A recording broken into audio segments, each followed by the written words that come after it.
Hello hello मेरे प्यारे प्यारे दोस्तों, आपका मेरे चैनल में स्वागत है। मेरे चैनल का नाम है रजनीकांत सिन्हा। ये यूट्यूब का चैनल है और ये जो थंबनेल है ये है BIT टॉपर इन ₹500।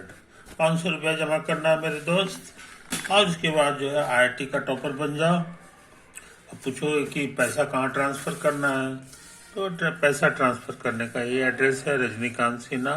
ये बैंक का कोड है और ये मेरा अकाउंट नंबर है।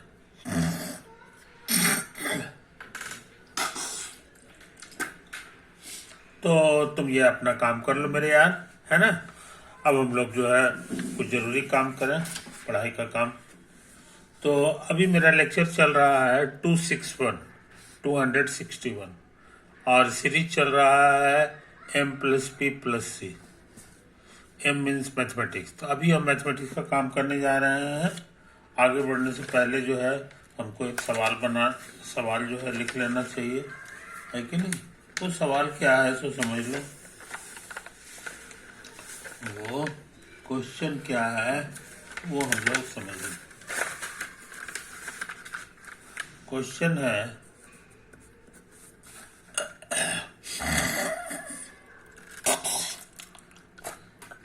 कि the coefficients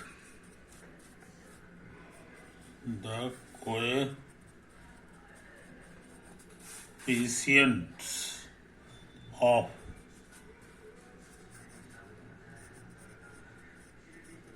three consecutive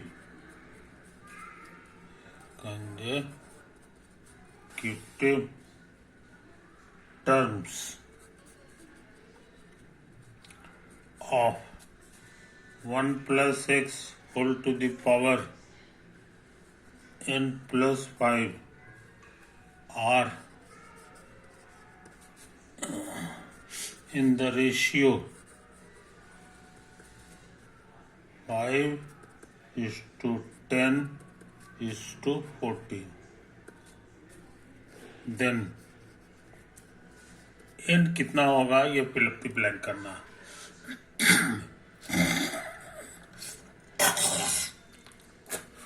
ठीक है, तो इसको करने से पहले कुछ पुरानी बातें नोट कर लो।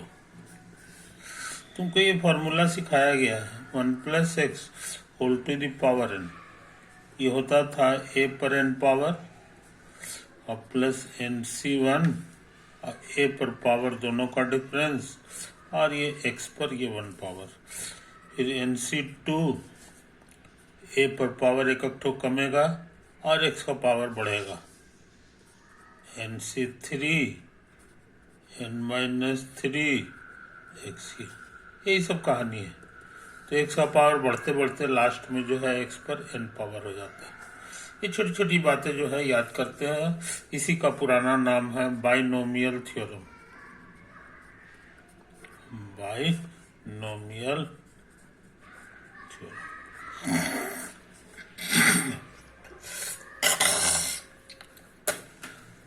यहाँ पर ये जो नंबर, यहाँ पर हम सोचते हैं कि एक की जगह 1 भर दो, तो 1 पे कितना भी पावर रहे 1 ही होगा। NC1 ये 1 पे कितना भी पावर रहे 1 इंटू एक्स। उसी तरह हो जाएगा NC2 x², NC3 x³। समझे कि नहीं, इसी तरह से भागता है। लास्ट में क्या होगा ये इसी तरह लिख दो। यहाँ पर ये जो है ये कोफिशिएंट कहलाता है। कोफिशिएंट इतना, ये भी कोफिशिएंट होगा इतना x² का। उसी तरह से ये वाला भी कोफिशिएंट कहला जाएगा, कोएफिशिएंट ऑफ x³ कहलाएगा।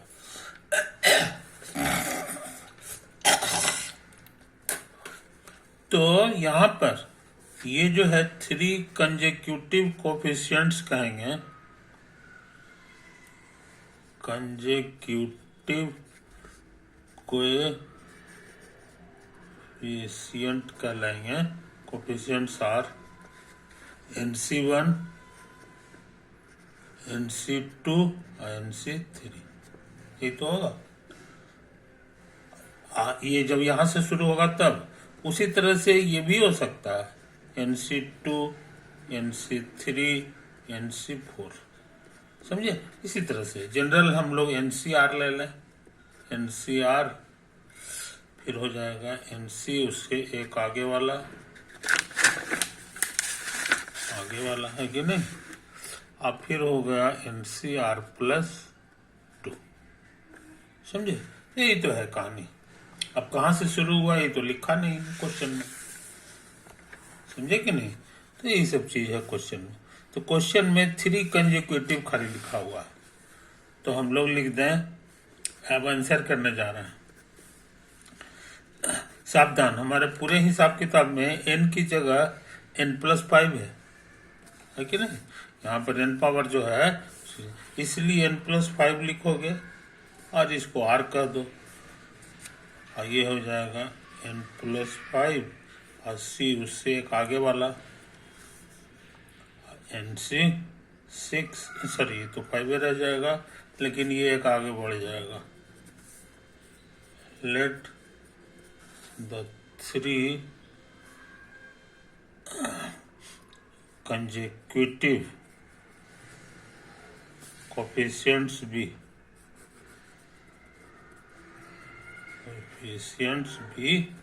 यही सब, आई बात समझना, यही सब।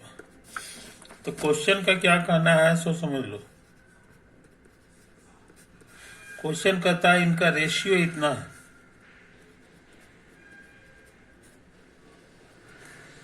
इसके नीचे 5 लिखो, इसके नीचे 10 रहेगा, इसके नीचे 14 होगा। यही क्वेश्चन का कहना है। हमको निकालना क्या है, n निकालना है। तो जाहिर है r को गायब करना होगा, r को गायब करना होगा, है कि नहीं। तो गायब करने से पहले जो है हम एक छोटी सी बात नोट कर लें। NCR क्या होता था, तो फैक्टोरियल n फैक्टोरियल r और दोनों के डिफरेंस का फैक्टोरियल, समझे। अच्छा, अगर हम तुमसे पूछें कि ये क्या होगा, तो r की जगह r+1 भर दो, तो r+1 ये भरा गया। यहाँ भी वही भराना होगा, n-r+1 का फैक्टोरियल। अच्छा, अब हम तेजी से काम कर रहे हैं। दोनों को डिवाइड कर दो, तो यहाँ भी डिवाइड करेंगे तो कैंसिल हो जाएगा, ये ऊपर पहुंच जाएगा और ये भी ऊपर पहुंच जाएगा और ये सब नीचे आ जाएगा, समझे। तो है कहानी। अच्छा, अब ये देखो, इसके मुकाबले ये एक फैक्टर ज्यादा है, इसलिए कटेगा और सिर्फ बच जाएगा ये। इसका भी वही हाल है, इसके मुकाबले ये बड़ा है और इससे एक फैक्टर ज्यादा है, तो ये कटेगा इससे, तो सिर्फ ये वाला बच जाएगा। तो तुमको क्या फॉर्मूला मिल गया सो देख लो, NCR/NCR+1 बराबर R+1 बाई n-r। तो अच्छे लड़के इस फॉर्मूला को याद कर जाते हैं।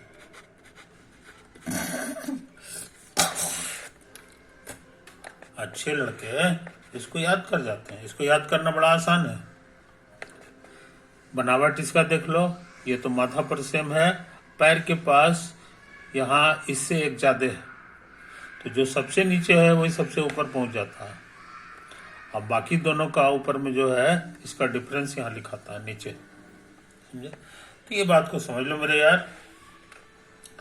अगर हम इस नियम को याद रखें, बढ़िया से याद कर लो दोबारा, नीचे वाला एक ज्यादा है, आई सबसे नीचे सबसे ऊपर पहुंच गया और दोनों का डिफरेंस उतर जाता है।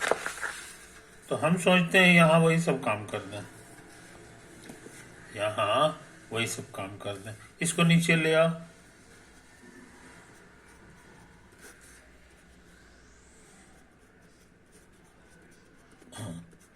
ये वहां पहुंच गया 5, ये 10 हो गया। यहाँ काटोगे तो 1/2 हो जाएगा। और इसका बनावट मिल रहा है, माथा पर सेम है, पैर वाला ये एक ज्यादा है। तो तुमको अभी अभी सिखाया, ये सबसे ऊपर पहुंच जाता है। और ये दोनों का डिफरेंस यहाँ लिखाता है n+5 और -r। फैक्टोरियल गायब हो गया, फैक्टोरियल गायब हो गया है कि नहीं। अब हम सोचते हैं इसको उधर भेजें इधर भेज दें, तो 2r+2 हो जाएगा। ये पहुंच जाएगा n+5 -r। सबको इधर ले आओ, तो तुमको मिल गया n-2r और ये -3r हो गया।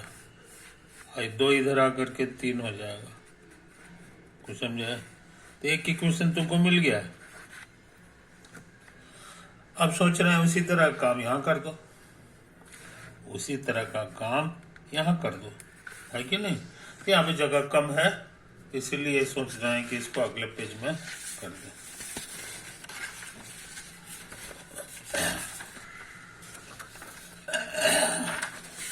ये तो कोई था, है कि नहीं।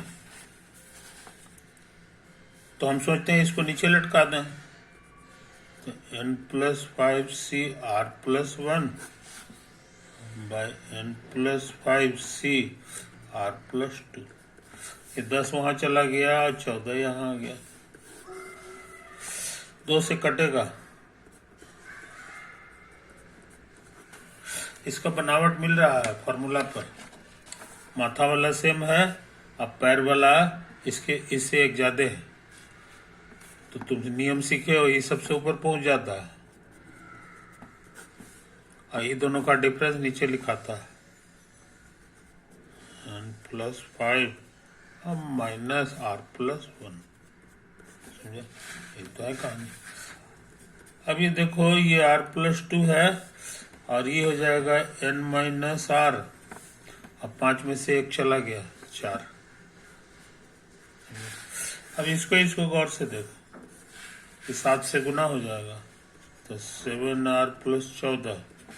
और ये वहाँ 5 से गुना होगा, तो 5n -5r और 5 का 20। अब सोचते हैं सबको इधर ले आओ, तो एक तरफ 5n हो गया, और 7 -7 है इतना, तो -12 हो गया जी। 14 इसमें चला गया तो 6 बचेगा। कुछ समझा? कोई दिक्कत? इसी तरह का एक इक्वेशन और था तुम्हारे पास, ये देखो यहाँ पे, यहाँ फ्रॉम फर्स्ट n-3r+3 n-3r और +3 बराबर 0, है कि नहीं। हमको n निकालना, तो r को गायब करना होगा, r को गायब करना है। बहुत आसान है, 4 से गुना करो, 4 12 हो जाएगा, घटा दो, ऑन सब्ट्रैक्शन। 5 में से 4 चला गया तो n बचेगा। ये -12 और +12 कैंसिल हो जाएगा। ये 6 है, ये 12 है, तो 6 में से 12 गया तो -6 बचेगा। इस तरह ये n हम निकाल लिए, ये तो निकालना था, यही तुमको निकालना था। तो इसका सही आंसर 6 होगा। ये सवाल बन गया, है कि नहीं। तो तुम इसको बढ़िया से देख लो, ताकि कोई चीज छूटे उटे नहीं, है कि नहीं। यही सब तो है कहानी मेरे यार। एक क्वेश्चन था और इसका आंसर हम लोग कर रहे थे, तो यही वाला चीज, है कि नहीं। तो इससे पहले इधर नोट में हम बहुत सारा चीज लिखे थे, ये नोट वाला चीज को और से देख लो, ये हो गया। और ये कुल मिला के इतना चीज हो गया, समझे कि नहीं। ये उसके बाद जो है हम सवाल का आंसर करने लगे थे। इधर let the 3 consecutive coefficients be इतना इतना, क्वेश्चन के अनुसार गिवन है इतना बटा इतना, इतना बटा इतना। अब इस इक्वेशन से हमको ये मिल गया, अब इससे ये इक्वेशन मिल गया। हाँ, यहाँ पर हम लोग एक रफ में ये काम भी किए थे, है कि नहीं, यही हो गया। तो ये सब कैंसिल होकर हमको ये आ गया था। यही फार्मूला का इस्तेमाल हम लोग करते हैं। उसके बाद जो है इसी तरह काम दोबारा किए हैं। इसको बढ़िया से देख लो मेरे यार, है कि नहीं, ये देख लो, यही सब आया था, इतना आ गया। उसके बाद हाँ, उसके बाद ये सिंप्लीफाई किए, फिर ये आया, ये आया, और उसके बाद जो है ये सब्ट्रैक्शन कर दिए, हमको n मिल गया। इस तरह ये सवाल बन गया, ये सवाल बन गया, है कि नहीं। तो ये क्वेश्चन भी जो है एडवांस जेईई के एडवांस में आया है। इस चीज को समझ लो, बाइनोमियल थ्योरम वाला चैप्टर कहलाता है ये। और इसी तरह का सवाल जो है वहां पूछा जाता है, उसका एक नमूना तुमको हमने सॉल्व कर दिया, है कि नहीं। तुमको क्या करना चाहिए तुमको ढेर सारा सवाल बनाना चाहिए, समझे कि नहीं। ढेर सारा सवाल बना, जितना बना सकते हो, जब फुर्सत मिले सवाल में बढ़ जाओ, है ना। इससे क्या होगा कि कॉन्फिडेंस तुम्हारा बढ़ेगा, है कि नहीं। ये बहुत जरूरी चीज है, प्रैक्टिस हो जाएगी, है कि नहीं। एक खास दूरी तक सोचने का तुमको ताकत आ जाएगा कि उतना दूर तक के लिए तो तुमको सोचना ही नहीं है कि नहीं। बहुत सारी चीजें ऐसी होंगी कि बिना लिखे हुए तुम दिमाग में कैलकुलेट कर लोगे, तो ये कैसे होगा। ये जो है ना, ये तभी हो सकता है जब धीरे काफी प्रैक्टिस करना पड़ता है इसके लिए। तो तुम्हारे जितने कॉम्पिटिटर साथी हैं वो प्रैक्टिस कर रहे हैं, है कि नहीं। हमारा काम है कि तुमको पढ़ाई में कहीं कोई दिक्कत ना हो, कोई चीज याद करने की जरूरत ना पड़े, हर चीज तुम समझो। हर चीज समझोगे तो जाहिर है कि तुमको पढ़ने में बहुत मजा आएगा, है कि नहीं। यही सब है मेरे दोस्त, जो जिंदगी में सफलता प्राप्त करने के लिए ये सब करना पड़ता है कि नहीं। ओवर।